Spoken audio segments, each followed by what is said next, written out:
इस संसार में आने वाला प्रत्येक बालक संपूर्णतः संस्कार रहित होता है। उसके अंतर पर ना किसी अच्छे संस्कार के चिन्ह अंकित होते हैं, ना ही बुरे संस्कार के। अर्थात जन्म से बालक में ना कोई गुण होता है और ना ही कोई दोष। तो ये दोष अथवा गुण किस प्रकार प्राप्त होते हैं, क्या हमने कभी विचार किया है? जो बात माता पिता के मुख से निरंतर सुनी जाती है, वही बात उनकी संतानों के हृदय का संस्कार बनती है। जैसे किसी गांव में नदी तट तक एक पगडंडी बन जाती है केवल उस मार्ग पर बार बार चलने के कारण।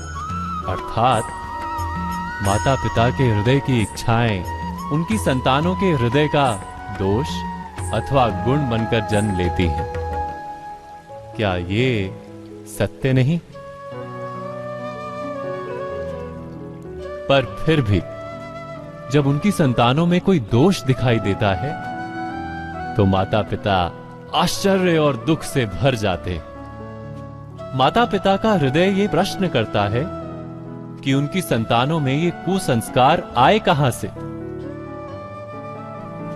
सत्य तो यही है कि माता पिता अपनी संतानों को अनजाने में ही कुसंस्कार के बीज दे देते हैं, जो उनके संतानों की हृदय भूमि पर कुसंस्कार का वृक्ष बनकर उगता है। अर्थात अपनी संतानों को सुसंस्कारी और धर्ममय बनाने की आशा रखने वाले प्रत्येक माता पिता को प्रथम अपने हृदय की इच्छाओं पर अंकुश रखना क्या अनिवार्य नहीं?